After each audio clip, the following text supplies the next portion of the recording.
G'day guys, Sam from the Cybermen here. Today we're doing a deck profile on Simon's Traitor Dende.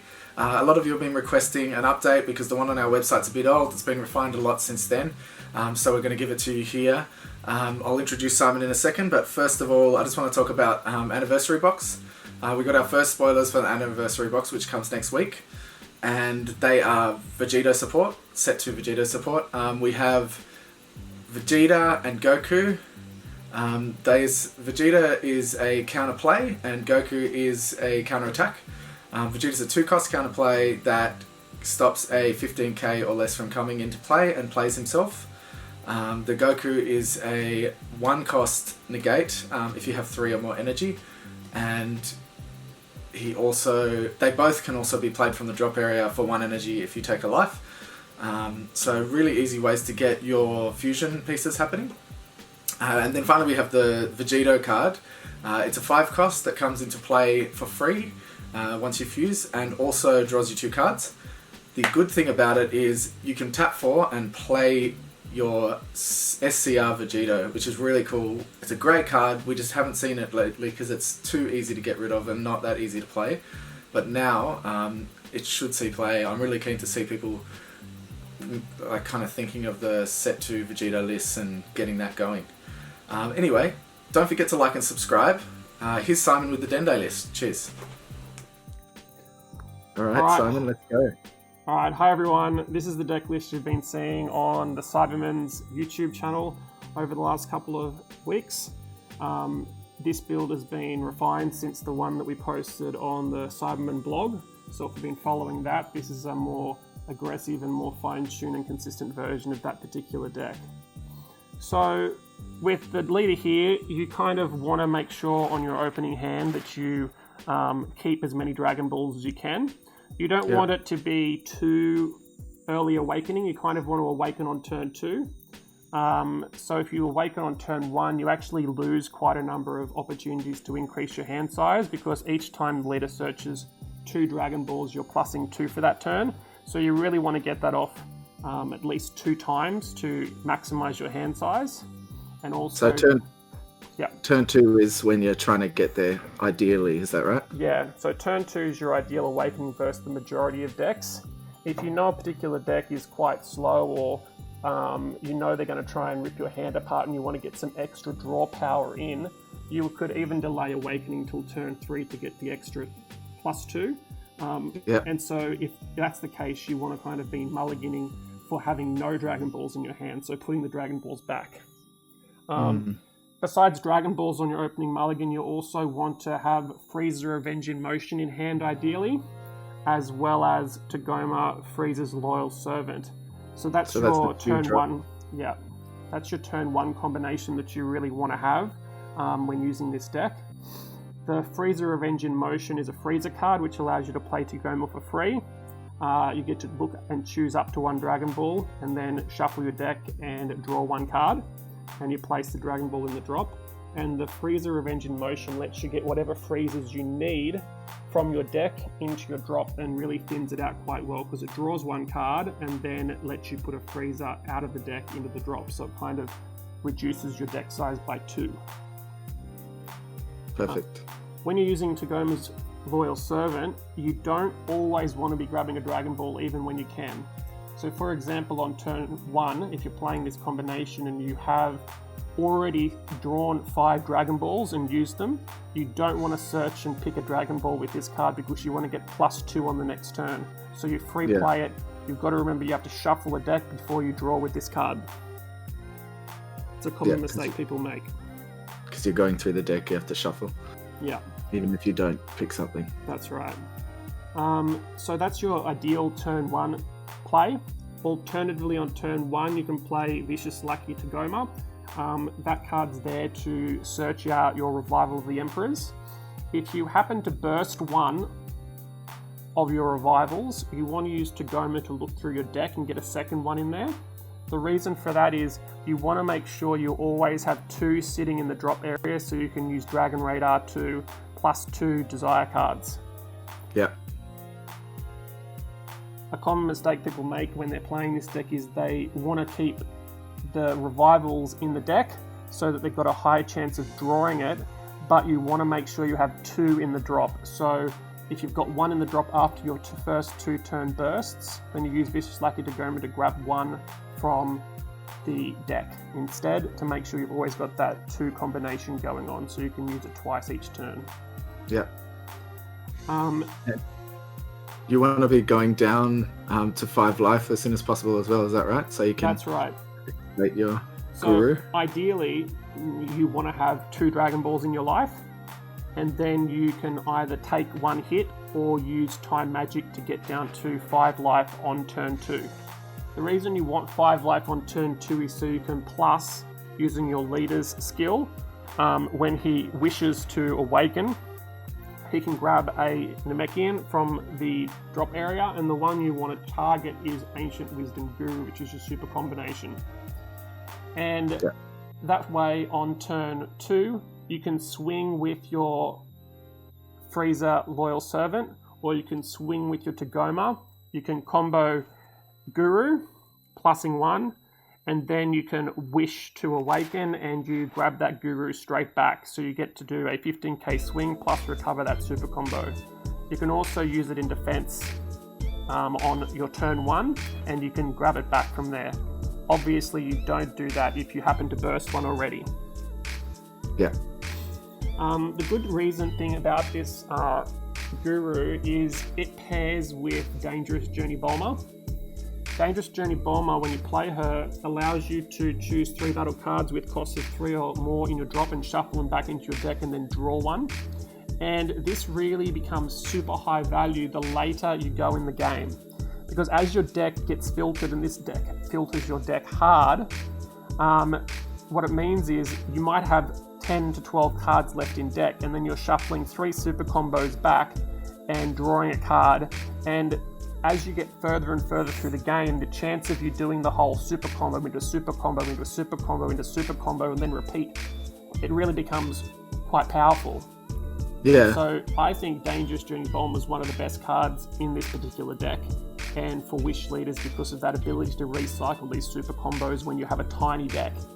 It's great that you can also put if you do burst your SCR, you can put that back in your deck as well. That's right. So the SCR is another target that you use for bomb up. And let's say by turn 4, you usually have around 12 cards left in the deck. And then you've got a really high chance of putting it back and drawing back into it. Yeah. Sometimes if you get the sellout on turn 2, and they swing into it and they combo everything, you're just like, okay, you just lost a massive amount of your hand size to remove this card on your turn 2 or turn 3, and then you just pop him straight back in and draw him again. And That's happened a number of times where you actually redraw the card. It's pretty funny. It's very easy to get to that 12 in this deck as well, just over 1 turn. You don't need to keep your board. No, you get to 12 in 1 turn. That's the optimal. Destruction Chump is also another card that you can recycle with Dangerous Journey Bomber. And so when you get towards the end of the game and you have to go for double strike or something with your leader, you can use it, then put it straight back in the deck and have a chance of drawing into again, because if you've got 12 cards left or 10 cards and you've got 4 super combos and a Champer in there, the chance of you just filtering into your Champer is really high, as well as filtering into the SCR. So at the end of the game, you can really just combo those super combos to try and draw in what's left in your deck. Yeah. You also recycle the surprise attack freezes, because it pairs quite nicely with Freezer Cosmic Horror, which KOs a card and lets you play that one there. That helps you get to your 12 for Successor. And if you happen to burn through all your surprise attack freezes, you can use Bulma to put another one back in the deck, or another 2, depending on whatever your need is.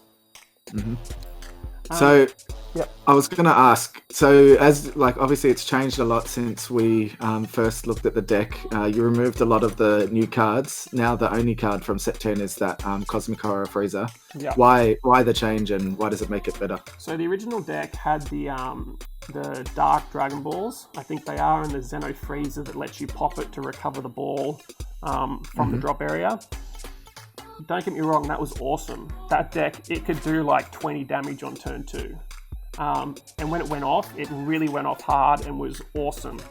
But I found when we went to more than around 50 to 51 cards, your chance of awakening on turn 2, even if you upgrade the Revenge in Motion and the Loyal Servants to 4, or add some sorbets in, the consistency kind of goes out the window, and that whole idea of getting down to really low number of cards in deck so that Bulma and the Guru and the Champers really go off, that constant recycling of the super combo, you don't really get to that stage in the game if you have another 10 cards in deck.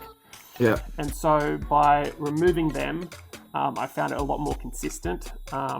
It's not necessarily as crazy on turn 2 and turn 3, but the chance of actually getting that massive combo off where you're summoning and putting one under and popping it and repeating the whole process, it doesn't happen very often. So whilst it was good, this is just a lot better. Yeah, I've noticed with this build, you're consistently turn 2, turn 3 hitting for massive damage, whereas the other one was a bit here and there. Yeah, you could get really blocked with your color combination. Because the Revival of Emperor, this Desire, is a 2-cost yellow specified, the issue is if you have to get 2 yellow energy down by turn 2 is your optimal. You really don't want to be charging any other color turn 2. After that, whatever color you want, you can put down pretty much. But I found having another 8 green cards in the deck, you could sometimes get quite clogged on turn 2 and actually have no yellow one to charge other than something you really want to keep. Sure. And then, so the Cosmic Horror replaced, what was it, Occupation of Evil, was it? Returning Terror. Returning Terror, the other 4-drop that popped a card. It was a 15k dual attack. So this is already upgraded to 20k. Yeah, so it's a 5k combo versus a 1 cost, 10k. This one's good because you don't get the whole clogging of combo power like you used to. You used to have to use 1-star ball in order to get them out of your hand because your leader obviously can't attack. So you had to dump them into the deck with the drop area with your 1-star balls. You don't need to do that anymore. The Cosmic Horror is good because the other card required both of the cards to be in rest mode. That's right, yeah. And if they weren't in rest mode, you couldn't get rid of them and you had to use some other type of card to rest mode them, and it was quite annoying. Whereas this guy just pops it and calls it a day. It also really good because it's kind of very anti-unison card. You're talking when I was playing against Yamcha, I think, and how you can remove a marker then and get 2 dual attacks in, and they're either going to burn through their negates or they're going to lose their unison if they summon it on turn 2. Or if they happen to negate and stop those first 3 damage to the unison, well, you summon it again. And you just keep swinging into the unison, and a lot of those new strategies are so heavily dependent on having the unison out. Once it's cleared, they're done. Yeah, I mean, I've noticed that against this deck, unison is just not an optimal play. You can't use them because they are removed all the time, so it's a waste of energy. That's what I've found anyway. I'm sure there is 1 or 2 decks where it's quite nice to have the unison out against this, but it's pretty rare that I've not been able to remove the unison. I've had to have a pretty good hand to be able to stop it. So I know there's a question that we'll get, because we usually get this when we do your Dende deck profiles. Why not the 1-star ball, other than what you've said already? So the 1-star ball was nice because the old version of this was super control. So you would essentially summon a card, kill with Clan of Terror, kill it, bring out surprise attack, and then just swing with crits. And you slowly establish a board over time. And then on turn 4, turn 5, you summon Dimensional Banish of Fu or Demigra SCR, and then you just swing with everything and take them from 8 to 0 in 1 turn and basically exhaust their hand. Yeah. With a lot of the new draw power in a lot of decks, you can kind of lose control sometimes, particularly with the Saiyan Instincts card, the Tyranny's Cost, or whatever it's called the Invoker decks use. It's a lot harder to keep people's hand size down unless you want to run a full heavy green-yellow combination with special beam cannon and things like that. So this is more focused on aggro. Yeah, so this one can play both aggro and control. because the Clan of Terror summons and the Cosmic Horror KOs. So you can still play it versus some matches really slow. Like against Cell Surge, you can just slowly pick away all their successor pieces. So you use Clan of Terror to bring down their Cell on turn 2, then pop it with Cosmic Horror and kind of their win cons gone. And then you work your way down, bring in their 9-drop cells, pop in the 9-drop cells, and go, what have you got now? So and then they've lost all their win cons and can't really do much. And all those, you were telling me, all those cells, all those successor cards, they only get their effects off when they're played with successor. For a lot of them, so getting played off the freezer, it doesn't do anything. Like pulling the Janemba SCR, again, value. Pulling in Black Smoke Dragon and removing it before turn 5, value. Like it's just so nice to be able to remove those endgame threats. Yeah. I was playing against Yellow Jiren recently as well. It was playing the 10-drop that when you summoned it, it would remove all rest mode energy and battle cards. So you use your first 2 energy to play Clan of Terror, but use the 2 energy from the leader's skill so it comes out for free. Summon the 10-drop, you've got nothing tapped. Yep. Then summon Cosmic and kill it. So you can just pull their win con straight away and just remove them from hand. So it's really nice to do. There was another card that you mentioned probably as a good sideboard card, the 4-drop freezer Fairweather Fiend, I think it is, from the expansion pack. Yeah, so the one thing this deck doesn't have is barrier removal, and so that's something that needs to be addressed in the sideboard. And so one of the options for that is Fairweather Friend. Because you're swinging so much, they're definitely going to have to use counters at some time. And because of that, if you have the Fairweather Friend out every time a counter's, it's a unique card that's mostly focused for red leaders, but it's still the anti-counter ability, which I think it negs a card by 25k or 30k, ignoring barrier every time a counter goes off once per turn. So versus a very counter-heavy deck, that's just straight value. You just bring it out every turn and just leave it on the board, and then swing with everything else, and they're going to be losing their big pieces. Against things like Invoker, where they have shitloads of counters. That's right. And they have that Invoker on board, it's perfect. Just removes it straight away. Yeah. So while you're bursting all the way to turn 2, you kind of want to get Cosmic Horrors and Clan of Terrors in your drop. That really dictates which freezers you use with Freezer Revenge in motion. You want to make sure that you have either both of them for matchups you're not sure about what's going to happen, so you have both options ready to go. But some matchups you might know that you need double Cosmic or double Clan in the drop area. So the Freezer Revenge in motion kind of fixes your drop area after you burst and can help you find additional pieces as you require. After turn 1, turn 2, that usually becomes a pretty standard energy choice. Same with the Clan of Terrors. Once you get 1 or 2 of them in the drop, then it just becomes energy. Yeah, and then you have Cooler for things like Topo. Yeah, so Cooler counters are really nice. So turn 3, well, let's talk about turn 2 and then turn 3. Turn 2 and turn 3 look identical. The only difference is on turn 3, you have the option of using Swift Retaliation Cooler because you have 3 yellow energy on board. So turn 2, ideally, if you're awakened, you want to use your leader's desirability to play Clan of Terror. You summon a card on the field. Then you pop that card with Cosmic Horror. Usually you want to pick a super combo or something like that. Once the Cosmic Horror KOs the card, surprise attack comes down for free. That gives you 12. A lot of people are tapping out now on turn 2, so you use your guys to get them down to 4 life.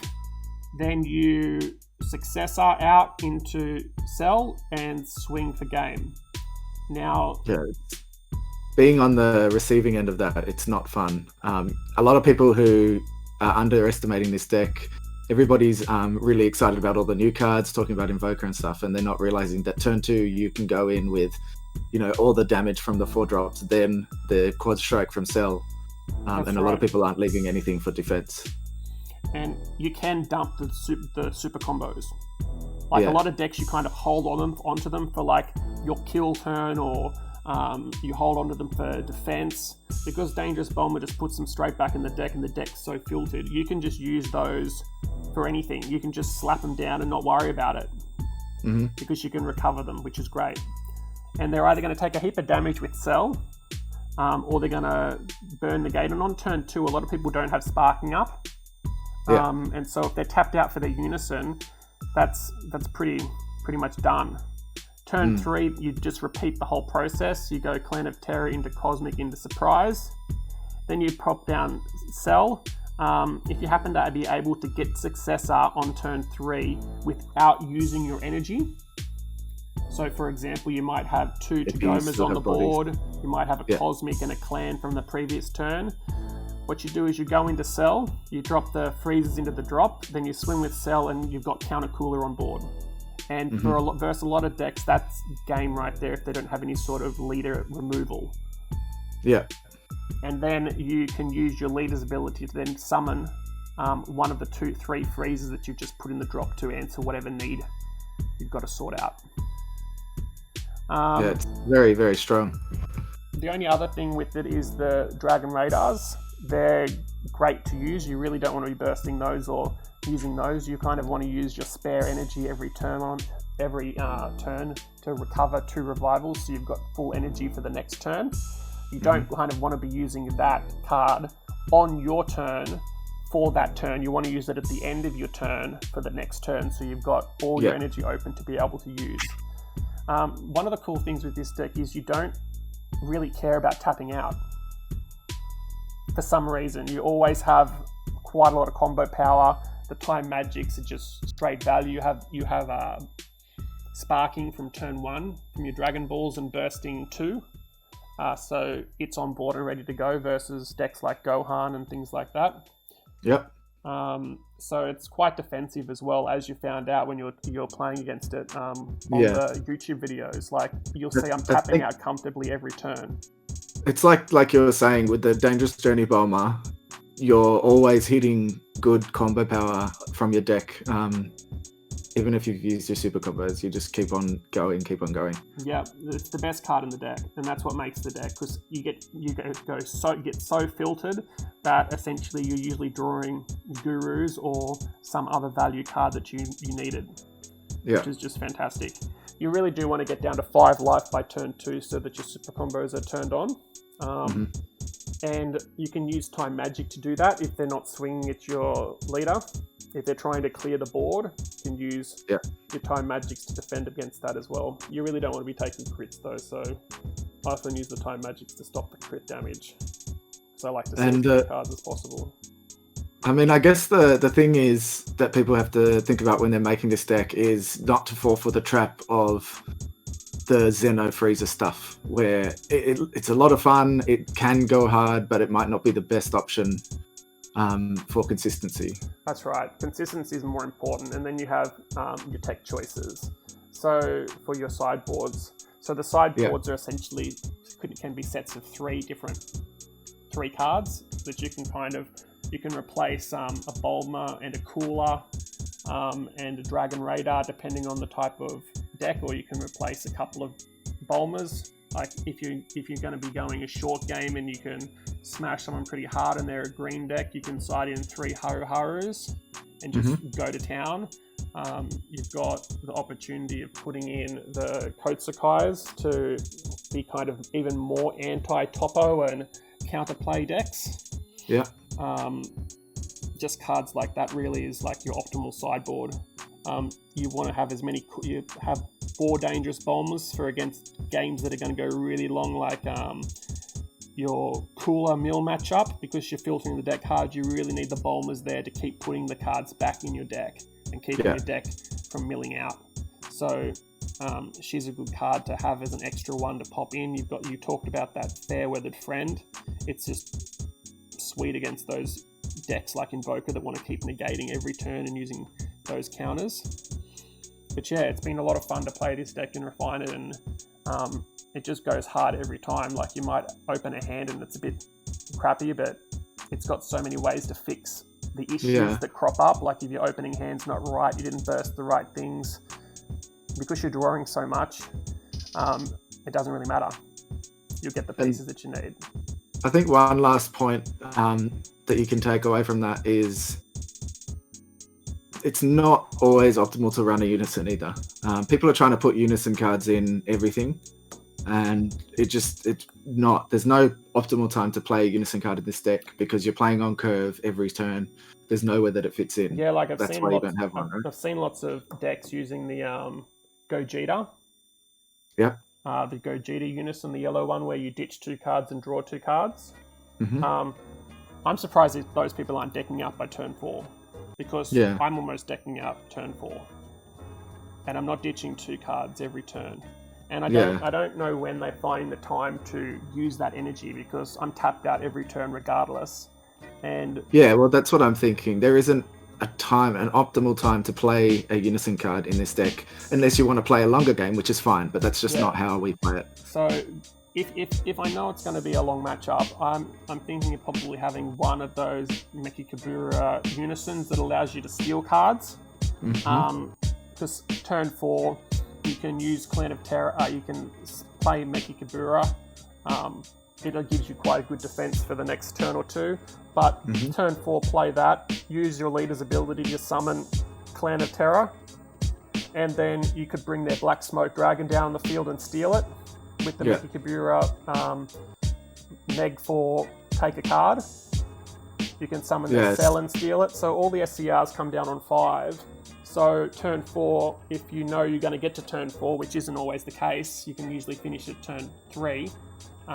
You can use Clan of Terror to summon their whatever you want to condition, and then steal it with Mecha Kabura and swing back at them, or use Black Smoke Dragon to warp their hand and things like that. So that's a nice piece of tech that I'd probably have in the sideboard against those long matchup that just needs to be a one-of, because you do see your whole deck and you don't want it to clog you out as well. Yeah, just not having combo power means it's not useful early. That's right. But against those decks where it's needed, I can see why that one would be valuable. But the Vegito one doesn't really help the deck out too much. You really got no time to play it. Well, that was a good rundown. Well, hopefully people got a lot out of it. If you want to ask any questions, or if you're working on playing the deck and you need some help with playlines or whatever, just message the Cyberman and Sam will pass that message through to me, and I'm happy to get in contact and help people out as well with the deck. Cool. All right. Thanks very much, everyone. Thanks, Simon. Cheers. Thanks for watching, guys. Remember to like and subscribe to keep up to date on all the Dragon Ball Super content. We want to thank Grand J Games for all their support, and remind you to use the code Cyberman5 at grandjgames.com for 5% off all your singles needs. Cheers.